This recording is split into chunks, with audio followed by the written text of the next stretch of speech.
గారు ఎలా ఉన్నారు? బాగున్నారండి అయ్యారు? దేవుని కృప మీ ప్రార్థన బాగుండండి అయ్యారు.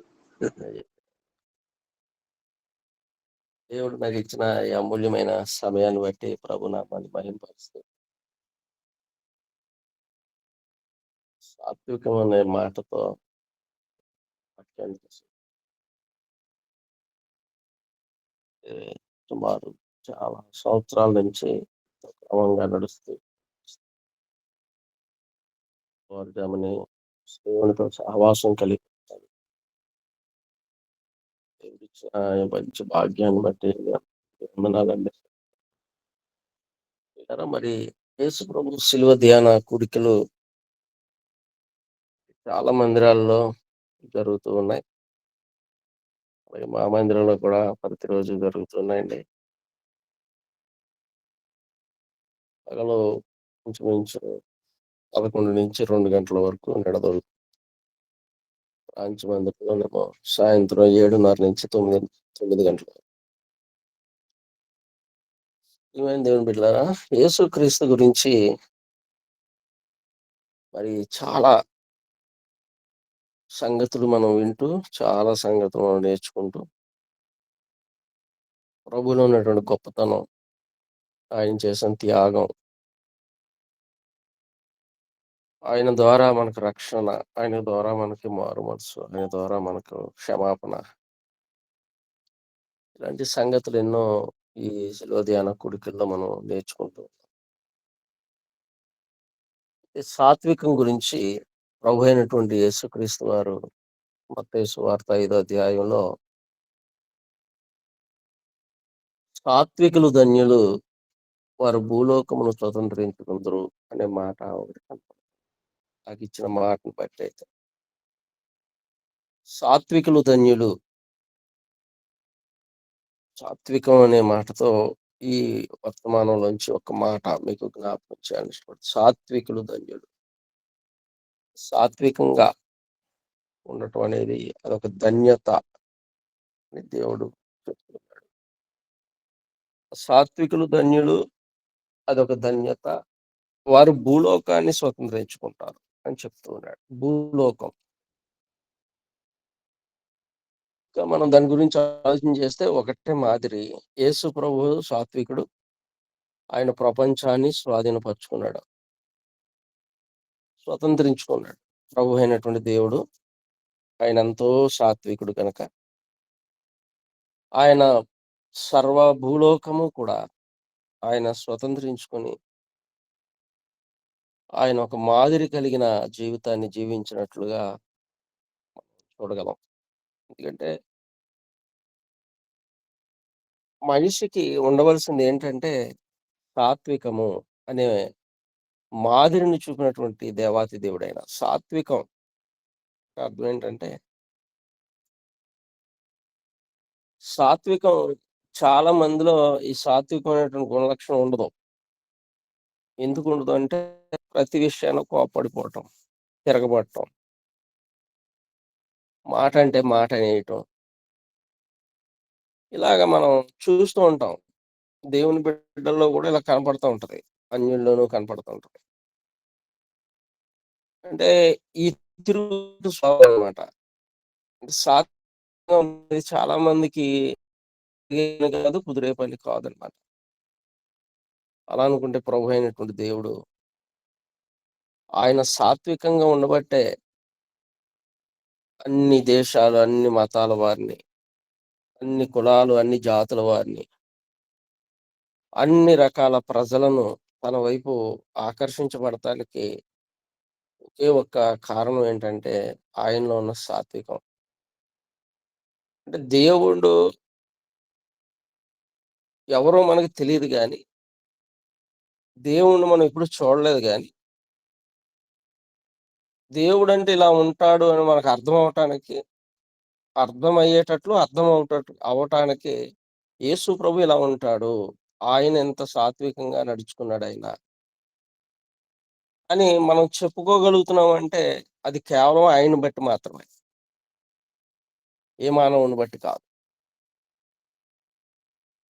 చాలా మందిలో ఈ సాత్వికమైన గుణలక్షణం ఉండదు. చాలా మందిలో అక్కడక్కడ కొంతమందిలో కనపడుతూ ఉంటది. ఎక్కువగా సేవకుల్లో ఈ సాత్వికమైన గుణలక్షణం కనపడుతుంటది. భూలోకంలో చూడగలిగేది ఏదైనా ఎక్కడైనా ఉంది అంటే సేవకుల్లో కనపడుతుంటది. ఈ సాత్వికమైన గుణలక్షణం. ఇంకా అక్కడక్కడ కొన్ని కుటుంబాల్లో అక్కడక్కడ కనపడుతుంటది. ఎందుకంటే వాక్యాన్ని వెంబడిస్తేనే తప్ప సాత్వికం అనేది దొరకదు కాబట్టి, వాక్యాన్ని అనుసరిస్తేనే తప్ప సాత్వికం అనేది దొరకదు కాబట్టి, ఆ సాత్వికము దేశప్రభువుని బట్టే మాత్రమే భూలోకంలో జ జనులకు తెలుస్తుంది కాబట్టి, ఈ దేవుడు కొండ మీద ప్రసంగం అంటే మత్తయి సువార్త మొదటి నుంచి ఒక 7 అధ్యాయాలు మనం చూస్తే దీన్ని కొండ మీద ప్రసంగం అంటారు కదా! అంటే కొండ మీద ప్రసంగం ఈ 7 అధ్యాయాలు గూడా. అందులో ఈ 5దో అధ్యాయంలో ఆయన తన శిష్యులకు బోధిస్తూ చెప్తుంటాడనమాట.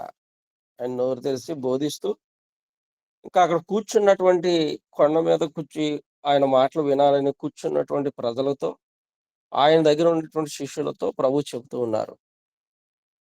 ఇంకేమి లేదండి. మన జీవితానికి ఆశీర్వాదం అంతా కూడా ఈ 5దో అధ్యాయం నుంచి ఈ 12వ వచనం వరకు ఈ కొండ మీద ప్రసంగం చేసిన యేసుప్రభు వారి ఈ 12 వచనాలు మన గుండెల్లో ఉంటే, బైబిల్ అంతా అనుసరించినట్లుగా, మనం నెమ్మది కలిగి బ్రతికినట్లుగా, మనకి ఆత్మతో నడిచినట్లుగా, ఆశీర్వాదంతో నడిచినట్లుగా, అభిషేకంతో నడిచినట్లుగా, ఈ 12 వచనాలు మన జీవితానికి అన్వయించుకుంటే సరిపోతుంది. అందుకే అక్కడ అన్నటువంటి మాట ఏంటంటే, సాత్వికులు ధన్యులు వాళ్ళు భూలోకాన్ని స్వతంత్రించుకుంటారు. భూలోకాన్ని స్వతంత్రించుకోవాలంటే అసలు ఎవరి తరం? భూలోకాన్ని గెలవటం అంటే అసలు జరిగే పనేనా? భూలోకం అంతా కూడా తన వైపు తిప్పుకోవటానికి ఆయన ఏమైనా ఆయుధాలు వాడినట్టుందా? లేదే కదా! కేవలం సాత్వికం అంతే. ఆ సాత్వికం అంటే అందుకే ఆయన మీద ఉమ్మూసిన, ఆయన గెడ్డాన్ని లాగిన, పిడిగుద్దులు గుద్దిన, ఇంకా ఆయన చెప్పిన మాటలు ఇప్పుడు బయట ప్రపంచం అంతా చాలా అనుకూలంగా ఉంది గదండీ! మనందరికీ తెలుసు. యూట్యూబ్ వచ్చిన తర్వాత చాలా అనుకూలంగా ఉంది. మంచికి, చెడుకు తేడా లేదసల. యేసుప్రభుని అనుసరిస్తున్న వారు కూడా బయట మనం చూస్తున్నాం. రకరకాల డిబేట్‌లని, అదని, ఇదని పెట్టుకొని ఆయన నామాన్ని అవమానించటం. నేనేదో జ్ఞానవంతుడిని అనిపించుకోవటం కొరకు. లేదా వీసు రావటం కొరకు, డబ్బులు సంపాదించడం కొరకు. ఉండలేకపోతున్నారు. ఎదిరించలేకపోతున్నారు. కానీ ఒక్కొక్క చోట నిజంగా ఎదిరించే పరిస్థితులు గూడా అవసరమే. ఎదిరించేటక్కడ ఎదిరిస్తున్నారు. చక్కగా నిలబడుతున్నారు. అది మంచిదే. కానీ ఎక్కువ, ఎక్కువ వాక్యాన్ని బట్టి మనం చూడగలిగిందేంటంటే, ఇక సాత్వికంగా ఉండటమే. దెబ్బలాడి ఎదురు తిరగడం అనేది అసలు జరగకూడదది. ఎందుకు జరగకూడదంటే, మనం ఎప్పుడైతే ఎదురు తిరిగామో, అవతల వ్యక్తికి మనం లోకువ, అవతల వ్యక్తి మన మీద మరలా ఏవండీ ఇంకొక డిబేట్ పెట్టడం, లేదా ఇంకొక వీడియో చేయటం.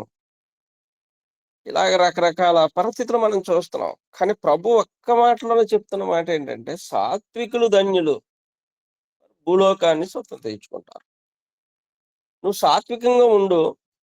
నీ పేరు భూలోకం అంతా తెలుస్తుంది. లేతే నీ వాడకట్టు అంతా తెలుస్తుంది. లేతే నీ ఈదంతా తెలుస్తుంది. లేతే నీ బంధువుల్లో, నీ స్నేహితుల్లో నువ్వెంత సాత్వికంగా ఉన్నావో అర్థమవుతుంది. నిన్ను చూసి ప్రభువుని నమ్ముకోవచ్చు.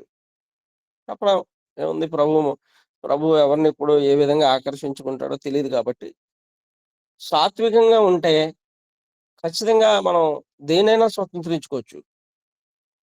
అవసరమైన హతసాక్షి అయిపోవచ్చు. మరి ప్రవీణ్ పగడాల్ లాంటి వాళ్ళ గురించి మాట్లాడుతున్నప్పుడు మరి ఇదే కదా! ఆయన ఎంత సాత్వికంగా ఉంటాడు అసలు నిజంగా కూడా. వాక్యాన్ని విపులంగా విరిచి వడ్డించే గొప్ప సేవకుడు కదా ఆయన. ఆయన చనిపోయాడు. చనిపోయిన కుటుంబం బానే ఉంది గానీ, యూట్యూబుల్లో దెబ్బలాడుకోవడం మాత్రం ఇంకా తగ్గల. డబ్బు కోసం.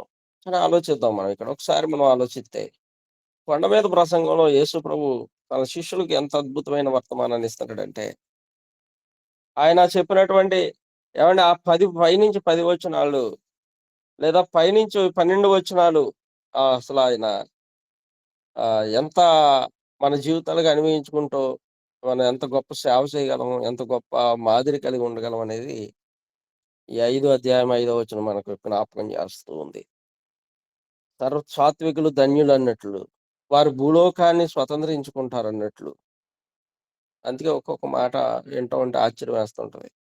చాలా మంది ఇలా మాట్లాడతారు. ఎలా మాట్లాడతారంటే, ఇక్కడ బతకలేకపోతున్నామండి, ఊరు మంచిది కాదంటారు.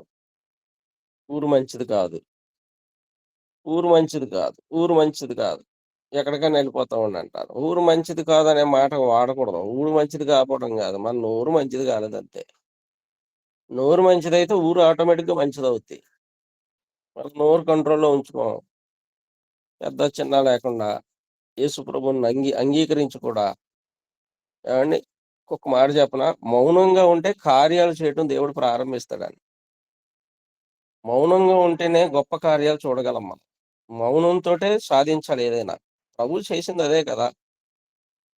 ప్రభువుని అనుసరిస్తున్న మనం అదే మాదిరిగా ఎందుకు రాలేం అని అనుకోవాలి వాక్యాన్ని బట్టి. ఆ గుర్తు రావాలి. అందుచేత ప్రియులారా, దేవుడి వాక్యంలో మనం చూస్తున్నటువంటి మాట, ఆయన సిలువలో కూడా ఆ సాత్వికాన్నే కదా ఆయన చూపించాడు. తన ప్రాణం పోయేటప్పుడు కూడా అదే కదా సాత్వికం. ఎదురు తిరిగాడా? ప్రభువు ఎదురు తిరిగి ఎవరినైనా ఒక మాట అన్నారా? నాకెందుకేత్తన్నారు ఈ శిక్ష అన్నారా? నన్నెందుకు ఈడుచుకొచ్చాడు? మీరందరూ నన్నెందుకింత చిత్రహింస చేసి ఈడుచుకొచ్చారు అన్నారా? అనలేదు కదా! ఆ సాత్వికం లేకపోతే మనకి రక్షణ లేదు కదా! ఆ సాత్వికం లేకపోతే ఈ సమాధానకరమైన మనసు లేదు కదా! అంటే సాత్వికాన్ని బట్టే కదా ప్రభు అన్ని రాజ్యాలు లేదా అందరూ కత్తి పట్టుకొని, ఏవండీ, ఆయుధాన్ని పట్టుకొని అలెగ్జాండర్ లాంటోడు సాధించారు కదా! కానీ ఈయన ఏ ఆయుధాన్ని పట్టుకున్నాడు? అంతకంతకు మన దేశాన్ని స్వతంత్రం తీసుకొచ్చిన గాంధీ గారు దేన్ని పట్టుకుని సాధించాడు స్వతంత్రం? సత్యాగ్రహం అని చెప్పి కదా! అంటే ఆహ్, ఈ వాక్యాలు బైబిల్ అనుసరించే కదా ఆయన దేశానికి, ఏవండీ, స్వాతంత్రాన్ని తీసుకొనొచ్చాడు. అలాగ ఆలోచన చేస్తే ప్రియులారా, మనం ప్రభువుని కలిగి ఉన్నటువంటి మనం ఇంకెంత సాత్వికంగా ఉండాలో మనం ఆలోచించేద్దాం. క్రీస్తు చేసిన త్యాగంలో సాత్వికం కనపడుతుంది. ఆయన నడకలో సాత్వికం కనపడుతుంది. ఆయన మాటలో సాత్వికం కనపడుతుంది. ఆయన బోధనలో సాత్వికం కనపడుతుంది. అలాంటి గొప్ప దేవుణ్ణి మనం కలిగి ఉండటం అనేది దేవుడు మనకిచ్చిన భాగ్యం కదా!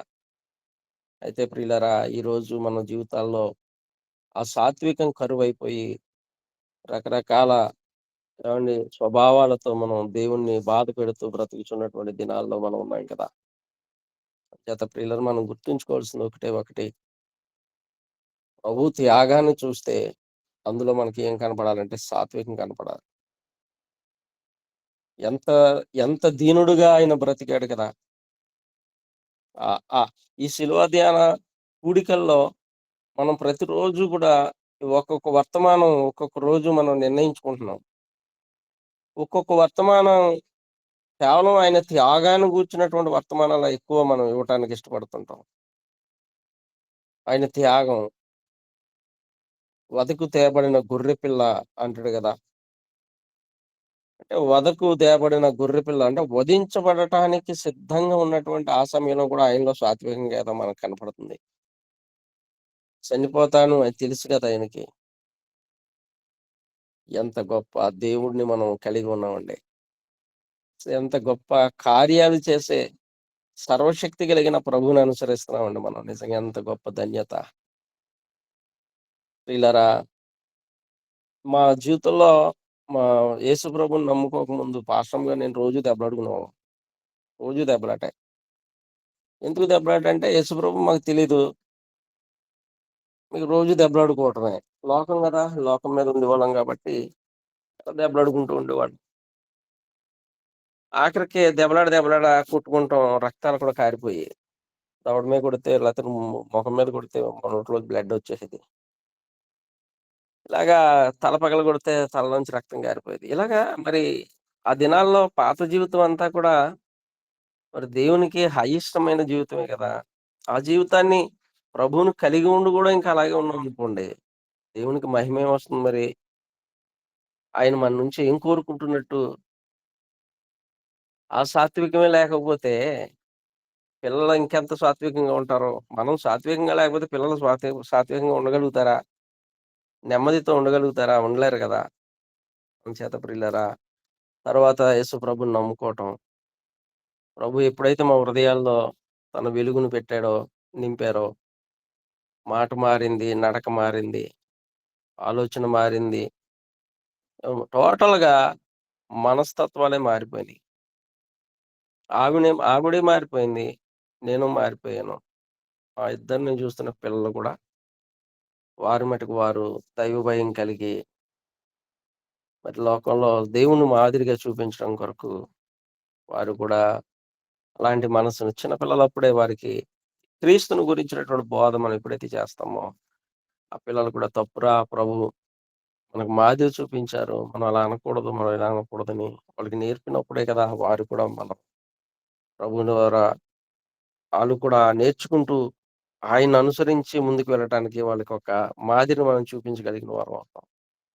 చేత ప్రియులారా, దయచేసి గమనించవలసిన విషయం ఏంటంటే, ఈ గ్రూప్‌లో ఉన్న కొద్దిమందిగా ఉన్న మనం, ఈ మాటలు వింటున్న ఏ స్థలంలోంచి మీరు వింటున్నారో తెలీదు గానీ, ప్రభువు తన త్యాగము ద్వారా మనకు తెలియపరుస్తున్నటువంటి ఒక గొప్ప అనుభవం ఏంటి అంటే, మాదిరి ఏంటి అంటే సాత్వికం.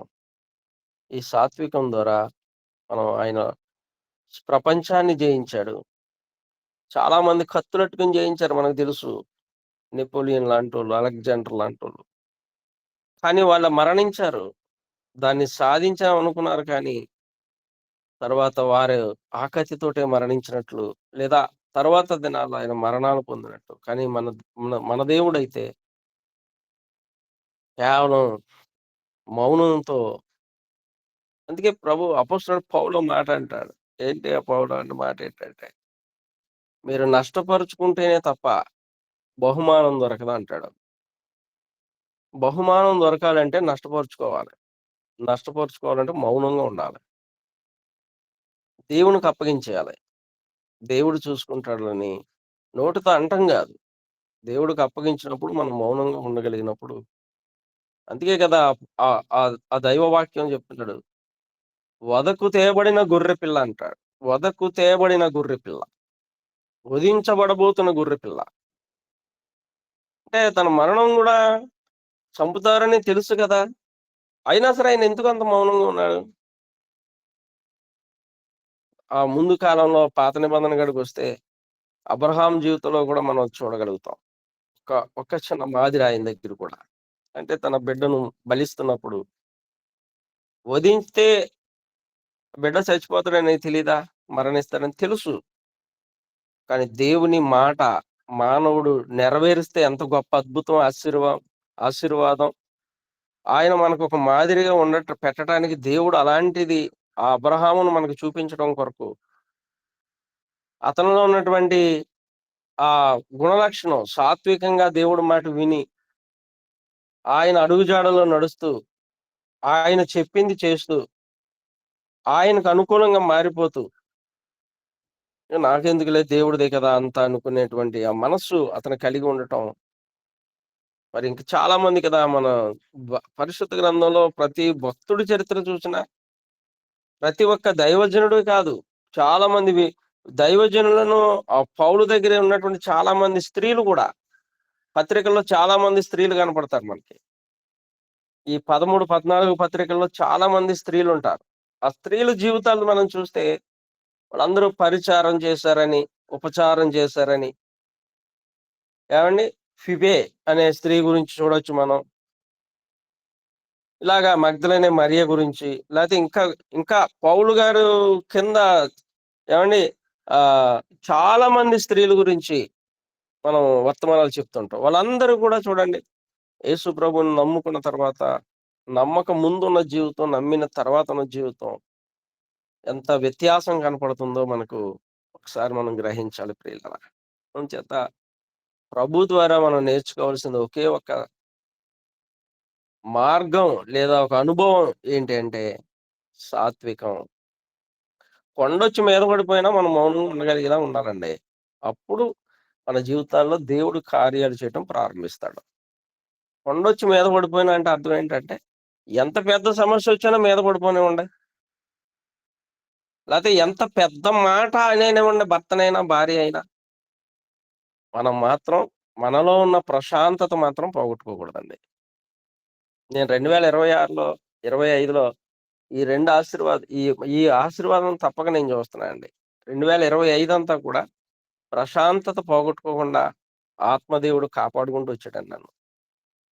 ఎందుకంటే ఒక్కొక్క అనుభవం, ఒక్కొక్క ఎదురు దెబ్బ ఒక్కొక్క అనుభవాన్ని నేర్పుతూ ఉంటదండి. ఒక్కొక్క గాయం, ఇంకా దేవునికి సమీపం చేసేలాగా మనకి ఆ అనుభవం నేర్పిస్తూ ఉంటదండి. అలా ఆలోచన చేస్తా ఉంటే మరి 2025 ఆ సంవత్సరం అంతా కూడా ఎంతో సమాధానాన్ని, ఎంతో నెమ్మదిని నేను అనుభవించానండి. కుటుంబంలో చూసాను, సంఘంలో చూసాను. నా వ్యక్తిగతంగా నేను చూసుకుంటూ అడుగులేసాను. ఇంక అదే సమాధానం 2026లో ఈ 3 నెలలు గూడా ఆ సమాధానంతోటే ముందుకు వెళ్ళటానికి ప్రభువు కృపనిస్తూ ఉన్నారు. ఎందుకు ఈ మాట చెప్తున్నా అంటే మిమ్మల్ని బలపరుస్తున్నాను ప్రియులారా. ఆయన శిలువ ధ్యానం కూడికల్లో ఆయన్ను మనం హింస పెట్టే వారిగా కాకుండా, ఆయన ద్వారా ఒక మాదిరిని మనం నేర్చుకునే వారిగా ఉన్నప్పుడు, మన జీవితాల్లో ఆ ఆశీర్వాదాన్ని మనం చూడగలుగుతాం. ఆ ప్రశాంతతను మనం చూడగలుగుతాం. దయచేసి ప్రియమైన దేవుని బిడ్డలారా, యేసు ప్రభు అనగానే మీరు మొన్న మా సంఘాల బయట యువతల ఈ లింగంపల్లి నుంచి ఇలా నిడదవోలు టౌన్‌కి రోడ్డు మీదకొచ్చి రోడ్డు మీద పాస్టర్‌లు గారు నడుచుకుంటూ వస్తుంటే నాకు ఆ వాక్యం జ్ఞాపకం వచ్చింది. పౌలట ఆ దినాల్లో ఆ చేతి నడికట్టైనను ఆహ్, ఆహ్, చేతి గుడ్డలైనను తగిలినప్పుడు స్వస్థత వచ్చేదట. పౌలు చెప్తూ ఉంటాడు ఆ మాట. పత్రికలో రాసాడు. అలాగా మా పాస్టమ్ గారు అలా రోడ్డు మీద ఎళ్తూ వస్తున్నప్పుడు చాలా మంది ఎదురుపడి ఇళ్ళలోకి తీసుకెళ్ళి ప్రార్థన చేయించుకుంటాం. దురాత్మలు ఎళ్ళిపోవటం. వారు మళ్ళీ వాళ్ళకొక విశ్వాసాన్ని ప్రభు కలిగించటం వల్ల వాళ్ళు తిరిగి ఎక్కడా సంఘం నిలుపుకొని మందిరానికి రావటం. అంటే ఏంటది సాత్వికం. నిజంగా ఆహ్, ఆ దినాల్లో నాకు అర్థం అవ్వలేదు గానీ, గాయాలు చేసి రక్తాలొచ్చేలా కొట్టామేమో గాని అంటే లోకంలో ఉన్నప్పుడు మనకు తెలీదు గాబట్టి, మారు మనసు లేదు గాబట్టి, నా మాటే పైనుండాలనుకుని రక్తాలొచ్చేలా కొట్టిన ఆవిడ మాత్రం ఫస్ట్ నుంచి ప్రశాంతంగా ఉండటమే ఆవిడ మనస్సాక్షి. అలాంటి భార్య నిజంగా అలాంటి సేవకురాలు దేవుడు నాకివ్వటం ఎంతో గొప్ప భాగ్యం. ఎందుకంటే అలాంటి భర్తయినా, భార్య అయినా ఎవరో ఒకరుంటే సరిపోదండి. ఇద్దరు ఒకరికొకరు అలా ఉన్నప్పుడు ఖచ్చితంగా ఆ కుటుంబం ఎలా ఉంటదంటే, పరలోకం ఆళ్ళ ఇంట్లో ఉన్నట్టు ఉంటదండి. పరలోకం ఎక్కడుందో అందుకే దేవుడంటాడు గదా! నీ ఇల్లే ఒక పరలోకం అయిపోవాలి. మన కుటుంబం ఒక పరలోకం అయిపోవాలి. ఏవండీ? పరలోకం గురించి మనం చదవటం కంటే, పరలోకాన్ని ఉన్నటువంటి ఆ పరలోకంలో ఉన్నటువంటి ఆ నెమ్మది మన జీవితాల్లో అనుభవిస్తున్నప్పుడు నిజంగా యేసు ప్రభు ఈళ్ళు దేవుని బిడ్డలురా లేకపోతే దేవుడిని అనుసరిస్తూ ఎంతో చక్కగా వాక్యానుసారంగా నడుస్తారు. ఆళ్ళ దేవుడు వాళ్ళకి అదే నేర్పినట్టున్నాడు. మొన్న ఒక సౌదరీస్ ఇళ్ళ వైపు వెళ్ళామండి. మేము ఎక్కడికో సువార్తకు వెళ్తూ లేతే ఎవరో పక్కన బంధువులుంటే వాళ్ళ ఇంటికెళ్తూ అలాగ ఎళ్తే, అక్కడ చెప్తున్నారండి. ఆ పక్కింటి ఆవిడట 40 సంవత్సరాలయిందట దేవుడిని నమ్ముకొని. చౌదరీస్ ఆవిడి. 40 సంవత్సరాలయిందట ప్రభువుని నమ్ముకొని. ఈ రోజుకి రోడ్డు మీదకొచ్చి నిలబడటం తెలీదంట ఆవిడకి. ఆ చుట్టుపక్కల ఉన్నటువంటి వారు చెప్తున్నారు. 40 సంవత్సరాల నుంచి ఆవిడ రోడ్డు మీద నిలబడటం తెలీదట ఆవిడకి. రోడ్డు మీద నిలబడతాం. మళ్ళీ ఆ బిల్డింగ్ ఏంటంటే ఇంచుమించు కాంపౌండు మళ్ళీ పైన ఏదో డూప్లెక్స్ ఇల్లనమాట అది. ఎవరైనా ఎళ్తే గేట్ తీసి వాచ్‌మెన్ గేట్ తీస్తున్నాడు. లోపలికెళ్ళిపోతుంది కారు. లేకపోతే లోపలికెళ్ళిపోతున్నాయి బళ్ళు. మళ్ళీ అక్కడ వాచ్‌మెన్ బయటుంటున్నాడు. మళ్ళీ ఆదివారం వచ్చేటప్పటికి బైబిల్ పట్టుకొని చక్కగా తలదించుకొని, చక్కగా ఆవిడ కట్టుకున్న చక్కని వస్త్రాన్ని కట్టుకొని, ఆ బైబిల్ చేత్తో పట్టుకొని, అలాగ చక్కగా నడుచుకుంటూ మందిరానికెళ్ళిపోద్దట. పలానా సుశీలమ్మ గారు ఆవిడ అసలెవ్వరికీ కనపడదండి. అసలు మేము ఇప్పటికి కూడా ఆవిడ రోడ్డు మీద గట్టిగా మాట్లాడటం మాకు చూడటం అనేది మాకు తెలియలేదండి. ఈ 40 సంవత్సరాల్లో. చుట్టుపక్కలోళ్ళు ఆవిడ గురించి సాక్ష్యం చెప్తున్నారట. అంటే అర్థం ఏంటి చెప్పండి? అసలు ఆవిడని బట్టి ఎంతోమంది యేసుప్రభుని నమ్ముకున్నారట. ఎంతోమంది మందిరానికొచ్చారు. ఆవిడ ఇంటికెళ్ళిన ఆళ్ళ ఇంట్లో పనోళ్ళే కాదు. వాళ్ళ ఇంట్లోకి వచ్చినటువంటి బంధువులే కాదు, ఎవరైనా సరే యేసుప్రభు చెప్పండి, ఆరాధన సమయంలో వస్తే వాళ్ళ మందిరం తీసుకెళ్ళిపోద్దట. అంటే ఎంత అక్కడ కావాల్సింది ఆస్తి కాదు, ధనం కాదు. కానీ ఆ స్పిరిట్, ఆ అభిషేకం, లేదంటే ఆహ్, ఆవిడ మాట్లాడేలా చెప్పాలనుకున్న ఆ ప్రవర్తనలోనే. అందుకే అంటాడు కదా! ఆహ్, మత్తయి సువార్త, మార్కు సువార్త, లూకా, యోహాను 4 సువార్తలైతే మనమే ఐదో సువార్త అయిపోవాలన్నారు ఒకాయన దైవజనుడు. అంటే ఐదో సువార్తగా మనం మారిపోవాలి అంటే, మన గురించి కూడా ప్రజలు దేవుడులాగా మన గురించి మాట్లాడకపోయినా, మన గురించి వాళ్ళ మన కుటుంబం గురించి కానీ, మన గురించి కానీ ఎవరైనా మాట్లాడుతున్నప్పుడు ఆ స్ ఆ క్రీస్తు మాదిరి మనలోకొచ్చేయాలండి.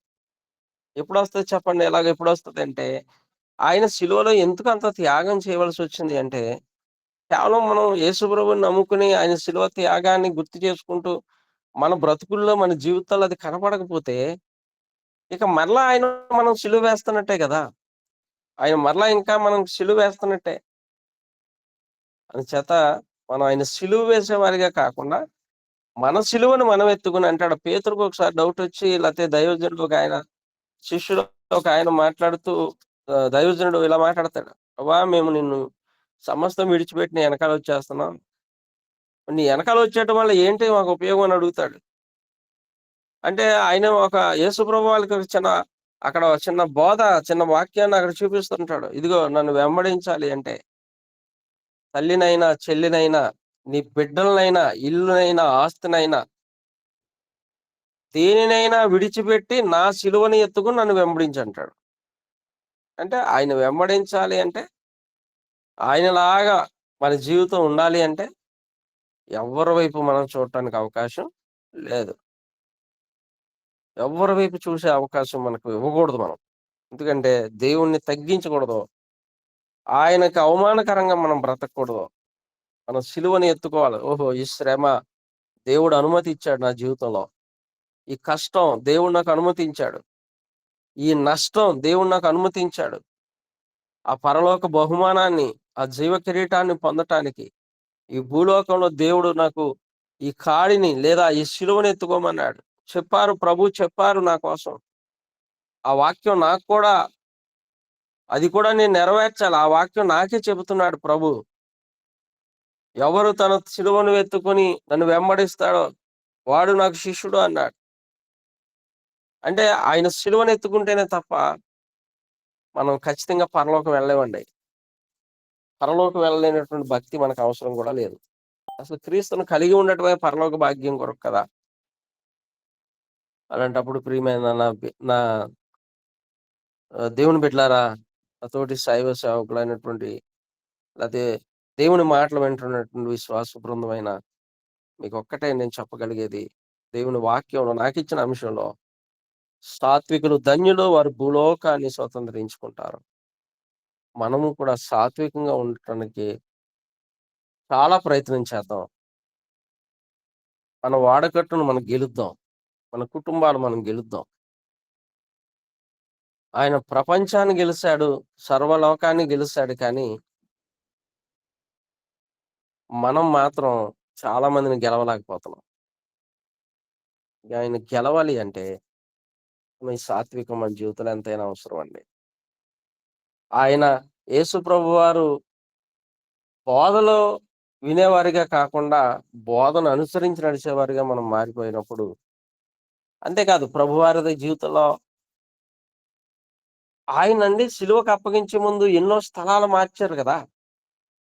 ఆయన ఎక్కడెక్కడికో స్థలాలు మార్చుకుంటూ, ఏవండీ, అధికారులను మార్చుకుంటూ, ఆయన అంతలా తీసుకువెళ్ళినా, ఆయన మరణంలో కూడా సాత్వికంగా కనపడటం గొప్ప విశేషం గదా! అంటే ఆయన బోధలే కాదు, ఆయన మాట్లాడే విధానమే కాదు, ఆయన నడిచిన నడవడికే కాదు, ఆయన మరణమప్పుడు ఆయన చూపిస్తున్న త్యాగంలో కూడా మనకేం కనపడుతుందంటే, సాత్వికం కనపడుతున్నట్లుగా లేఖన వాక్యాల్లో మనం చూస్తాం. అందుకే పిలాతు ఆయన చేతులు కడుక్కోవడానికి, ఇక నాకు ఏ తప్పు దొరకలేదు చేతులు కడుక్కోవడానికి అంటే కారణం ఏంటంటే, ఆయన మనసును ఆ పిలాతు లోపలికి కొంచెం ఆ మనసు ఆయనలో ఉన్న సాత్వికాన్ని చూసినప్పుడు అతనికి ఏమనిపించిందంటే, ఈ తప్పు నేను చేయకూడదు. ఈ పాపాన్ని నేను కొని తెచ్చుకోకూడదు అనుకుని, ఏవండీ మరి ఆయనలో నాకైతే ఏ తప్పు కనపడలేదు. ఏ నేరం కనపడలేదని అన్నాడంటే, తన మనసును కూడా గెలిచాడంటే యేసయ్య మనసును. మరి అతను తర్వాత కాలంలో మరి ఆ పిలాతు ఎలా బ్రతికాడో తెలీదు కానీ, కొంత ఆయన మనసులోకి ప్రభువు రావటం మరి ఎంత ఆశ్చర్యం అండి. చంపాలనుకున్న వాడు మనసును గెలిసాడంటే సాత్వికం కాదా? అంచేతన ప్రసంగి గ్రంథంలో కూడా ఇంకా చాలా విషయాలుంటాయి. సాత్వికం గురించి రాసిన మాట. కానీ ఏదేమైనా మత్తయి సువార్త 5వ అధ్యాయంలో 5వ వచనంలో ఈ మాట మన హృదయాల్లోకి అన్వయించుకొని, మన నడవడికలోనికి, మన కుటుంబంలోకి దీన్ని అన్వయించుకుంటే పరలోకం మన కుటుంబంలోకి వచ్చేస్తుంది. ఒక్కటే మనం నేర్చుకోగలిగింది వాక్యాన్ని బట్టి. ఎంత పెద్ద సమస్య మన జీవితాల్లో, మన కుటుంబాల్లో ఉన్నా, మన ముందే ఉన్నా, మనం మాత్రం ప్రశాంతతను పోగొట్టుకోకుండా, ఆ సాత్వికంగా మనం ఉండగలిగి, ఖచ్చితంగా మన జీవితాన్ని దేవుడికి ఒక మాదిరికరమైనటువంటి జీవితంగా మనం మలుచుకున్నప్పుడు, ప్రభువు ఖచ్చితంగా మన జీవితాలను ఆశీర్వదిస్తాడండి. అలా ఆశీర్వదించాలని, అలా ఆశీర్వదించే దేవుణ్ణి మనం కలిగున్నామని, అలాంటి ఆశీర్వాదం మనం లేకోకుండా ఈ లోకంలో ఎన్ని ప్రయత్నాలు చేసినా, ఎన్ని వర్తమానాలు మనం విన్నా, ఎన్ని పాటలు పాడినా, ఎన్ని ప్రార్థనలు చేసినా, ఆ ఆ గుణలక్షణం సాత్వికం అనేటువంటి గుణలక్షణం కనుక మనలో లేకపోతే, మనం ఎంత భక్తి చేసినా వృధా కాబట్టి, అలా లేకోకుండా దేవుణ్ణి కలిగి ఉంటూ, మరలా ఆయన సిలువ వేసేవారిగా కాకుండా, ఆయన సిలువను మనం ఎత్తుకునే వారిగా ఉంటూ, దేవుని అనుమతితోటే ప్రతీదీ నా జీవితంలో జరుగుతుంది అని అనుకుంటూ, వాక్యానుసారంగా మనం ప్రవర్తించినప్పుడు, ఖచ్చితంగా ప్రభువు మనల్ని ఆశీర్వదిస్తాడు. ఒకవేళ అందుకే కదా షద్రక్, మేషక్, అబేద్నెగోరు అనే మాట ఒకే ఒక్క మాట ఏమంటాడు? మా దేవుడు రక్షింపకపోయినను అంటాడు. రక్షింపకపోయినను అన్నాడంటే అర్థం ఏంటంటే, రక్షింపకపోయినా పర్వాలేదు. హతసాక్షులైపోతాం. దేవుని కొరకు. ఈ జీవితం ఆయనదే కదా! ఆయన ఇచ్చిందే కదా! అనుకునేటువంటి ఆ త్యాగాన్ని వారు చూపించడానికి అక్కడ ప్రయత్నం చేసినట్లుగా, దాని ద్వారా మనం గొప్ప పాఠాన్ని నేర్చుకున్నట్లుగా మనం దానియేలు గ్రంథంలో కూడా చూస్తాం. అంటే ఇలాగా ఎన్నో సంగతులు మనం చూడొచ్చు. అందుచేత ప్రియులారా, ముగింపులో నేను చెప్తున్న మాట, ప్రభువులో నడకలో సాత్వికముంది, మాటలో సాత్వికముంది. ఆయన చేసే అద్భుతాలు, ఆశ్చర్య కార్యాలు అయన్నీ కూడా ఎంతో సాత్వికంగా ప్రతి మనిషిని దగ్గరికి చేర్చుకొని ఆయన బాగు చేసినట్లుగా ఉంది. ఆయన మరణంలో కూడా సాత్వికం ఉంది. ఆయన మొత్తం జీవితంలోనే సాత్వికం కనపడుతుంది కనుక, ఆ సాత్వికాన్ని ఎలా సంపాదించుకోవాలో కొండ మీద ఉన్నటువంటి ప్రజలకు, శిష్యులకు ఆయన నేర్పుతున్నవాడు గనక, అదే ప్రసంగాన్ని మనం కూడా నేర్చుకుంటూ, అనుసరిస్తూ, నడుస్తూ, ఆ పరలోకపు సంతోషాన్ని మనం అనుభవించే వారిగా ఉండాలని తెలియపరుస్తూ నా మాటలు ముగిస్తూ ఉన్నాను. దేవుడి మాటలు మన వినికిల్లో దీవించును గాక. ఒక చిన్న ప్రార్థనండి. పరిశుద్ధుడవైన, ప్రేమ కలిగిన మా ప్రభువా నీ స్తోత్రాలు. మా ప్రియులు బెనహరయ్య గారిని బట్టి, తమ్ముడు సురేష్ గారిని బట్టి వందనాలు. ఈ గ్రూప్‌లో నాయన ఎంతమందైతే ఈ మాటలు విన్నారో, ఒకవేళ ఈ మాటలు విన్నవారు ప్రభువా నెమ్మది లేకుండా, సమాధానం లేకుండా, అందుకే మీరు చెప్పారు కదా! మందిరంలో లేదా అర్పణం అర్పించేటప్పుడు నీ సహోదరుడి మీద ఏదైనా విరోధం ఉంటే, అర్పణం అక్కడ విడిచిపెట్టి వెళ్లి ఆ సహోదరుడితో సమాధానం పడి వచ్చి, తరువాత అర్పణం అర్పించండి అని చెప్పిన మాట ఎంత గొప్పది నాయన. అందుకే అర్పణము కాదు అక్కడ ముఖ్యం. సమాధానమే ముఖ్యం.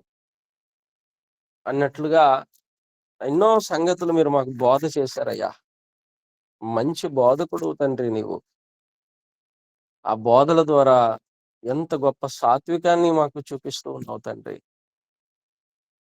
అయ్యా, నిన్ను హేళన చేసిన వారిని, నిన్ను హింస పెట్టిన వారిని, నీ గాయాలు చేసిన వారిని, నాయన నిన్ను దూషించిన వారిని, అన్ని రకాల చిత్రహింసలకు గురి చేసిన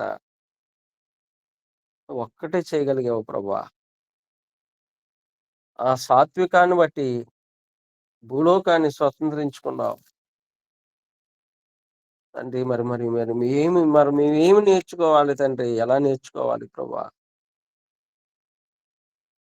ఎదుటి వారి హృదయాన్ని మేము గెలవాలి అంటే మేము ఈ గుణలక్షణాన్ని కలిగి ఉండాలనే కదా మాకు చెప్తూ ఉన్నారు మీరు. ప్రభా, నీ ప్రియబిడ్డలందరూ ఈ మాటలు విన్నారయ్యా. ఆయన నాగటి మీద చేయి పెట్టి వెనక్కి తిరిగితే నాకు పాత్రుడు కాడు.